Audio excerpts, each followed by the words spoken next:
Okay, guys, and so let's try and make this the last vlog on identification of the force of honor. As your responsibility is to be a man. I think it might be foolish for people to just have built-in nationalistic pride, right? I'm American, so therefore I'm proud of it. You know, I'm from Brazil, so therefore it's Brazil or die. Uh, you know, I'm from Egypt, and so everybody else, we're the best. I just don't think it's the right attitude. I think you should at least find a better reason for your country being the best than just that. It's just us and everybody else not as good. Blah. Whatever. I like patriotism as much as the next Eagle Scout, right? So, but I do think that it's just silly to automatically put your faith in your government and your country like that. People should be more conscious about trusting that, right?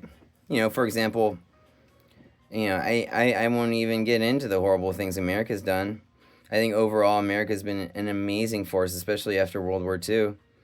But then look what we did with it. We started ramping up the whole abortion thing and actually like slaughtering like babies. When they're born at I don't know whatever age. Crazy, man. Like partial. People like trying to write laws and legislation for after birth and like up to the moment of birth abortions where they're just like literally killing a baby.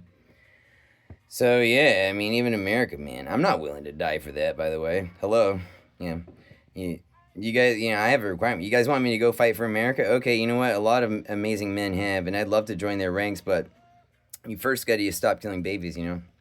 So look, that's just my own opinion, man. I think that instead of just doing that, people should try to find an encompassing force of honor, okay, outside of their own country and culture that you may be able to find elsewhere in the world that people know about as well.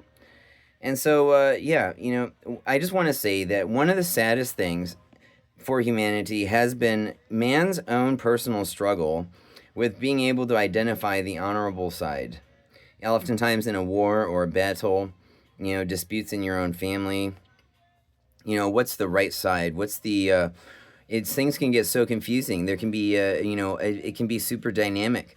It can be like you can make the case for two things and many people can debate or not. So, you know what I say?